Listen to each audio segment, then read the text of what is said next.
এই যে আজকের ঘটনা, হাতি দিয়ে চাঁদাবাজি করার সময় একজন ফার্মেসি ব্যবসায়ীকে হাতিটা মেরে ফেলছে।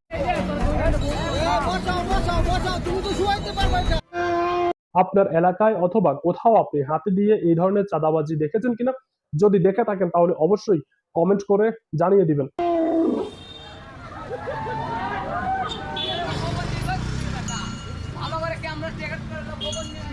যে রাস্তার মধ্যে একটা হাতির উপরে একজন মানুষ বসে থাকে এবং ওই মানুষটা হাতির কানের মধ্যে পা দিয়ে যে ইঙ্গিত বা ইশারা দেয়, সেই হাতিটা একই কাজ করে এবং চাঁদাবাজি করে।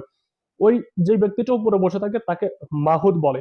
দর্শক, মাহুতের কথা কেন বলছি একটু মনে রাখবেন, আমরা ভিডিওর সামনে গিয়ে আপনাদের সামনে এ বিষয়ে বিস্তারিত আলোচনা করব। খবরটা এরকম আসছে যে কিশোরগঞ্জে টাকা নিয়ে দ্বন্দ্বে পোষা হাতির আঁচড়ে মাসুদুর রহমান মিস্টন নামের একজন ফার্মেসি ব্যবসায়ী মানে ঔষধ ব্যবসায়ী তিনি নিহত হয়েছেন। সারাদিন ওরা বিভিন্ন ভাবে চাঁদাবাজি করে, সেই টাকাটা নিয়ে ওরা এটা ব্যবহার করে। মাসুদুর রহমানের বাড়ি হচ্ছে ময়মনসিংহ জেলার নান্দাইল উপজেলার সিংগইল গ্রামে। আর হাতির উপরে যেই লোকটা বসা ছিল সেই লোকটার নাম হচ্ছে রিয়াজুল মোল্লা। তার বয়স হচ্ছে মাত্র 25 বছর এবং তার বাড়ি হচ্ছে গোপালগঞ্জ সদরে। আর সেই লোকটাকেই মাহুত বলা হয়, যার কারণে বলছি মাহুতের কথাটা একটু মনে রাখবেন। এই ঘটনার সত্যতা নিশ্চিত করেছেন কিশোরগঞ্জ সদর মডেল থানার ওসি মোহাম্মদ গোলাম মোস্তফা। তিনি এটা জানিয়েছেন যে সোমবার সন্ধ্যায় মাহুদ হাতিটিকে নিয়ে টাকা রোজগারের উদ্দেশ্যে রাস্তায় বের হয়েছিল এবং ওই রাস্তার পাশেই এই মাসুদুর রহমানের ফার্মেসিটা ছিল। ওই ফার্মেসিতে হাতিটা গিয়েছিল, যাওয়ার পরে মাসুদুর রহমান তাকে 10 টাকা চাঁদাও দিয়েছিল। তার পাশের দোকানে যখন মাহুদ মানে রিয়াজ মোল্লা তিনি হাতিটা নিয়ে গিয়েছেন, তখন ওই দোকানে বেশ কয়েকজন মহিলা কাস্টমার ছিল যারা হাতিটা দেখে ভয় পেয়ে দোকানের ভিতরে ঢুকে গেছে।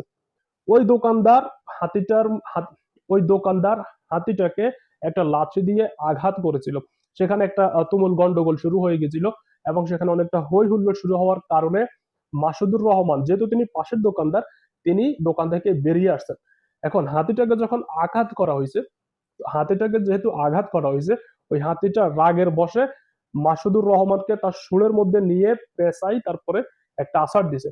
ওই আছাড় খাওয়ার সাথে সাথে মাসুদুর রহমান গিয়ে একটা দেওয়ালের সাথে বাড়ি গেছে এবং তার মাথা ফেটে গেছে, অনেক রক্তপাত হয়েছে। পরবর্তীতে তাকে ময়মনসিংহ সদর হসপিটালে নেওয়া হয়েছে এবং সেখানে কর্তব্যরত যে ডাক্তাররা ছিল ওই ডাক্তাররা তাকে অবস্থার অবনতি ঘটতে দেখলো।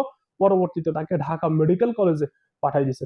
আর ঢাকা মেডিকেল কলেজে নেওয়ার পরে চিকিৎসারত অবস্থায় মাসুদুর রহমান মারা গেছেন। এজন্য বলছি যে আপনি যদি বাংলাদেশে জন্মগ্রহণ করেন তাইলে কার হাতে মারা যাবেন এটার আসলে কোনো গ্যারান্টি নেই। জন্ম এটা আল্লাহর হাতে, সেটা ঠিক আছে, কিন্তু মৃত্যুটা কার হাতে হবে সেটার কোনো গ্যারান্টি নাই। আর মাঝখানে বিয়া, বিয়া আপনি পালাইও করতে পারেন, বিয়া আপনি পারিবারিক ভাবেও করতে পারেন। ওই হাতে দিয়ে চাঁদাবাজি আসলে বন্ধ হবে কিনা এটা অনেক আগ থেকে কিন্তু চলে আসছে। তারপরেও এটা বন্ধ কেন হচ্ছে না বা এটার সাথে আসলে কারা জড়িত? একটা পক্ষ অবশ্যই এটার সাথে জড়িত এবং তারা এটা থেকে বেনিফিট নিচ্ছে। হয়তো সারা বাংলাদেশে তারা এটাকে একটা সিন্ডিকেট বানিয়ে তারপর তারাই বাণিজ্যগুলো করছে, অসহায় মানুষের কাছ থেকে চাঁদা নিচ্ছে। চাঁদা নিচ্ছে ভালো কথা, এই যে মাসুদুর রহমান এই লোকটা যে মারা গেল, এর দায়ভারটা আসলে কে নিবে?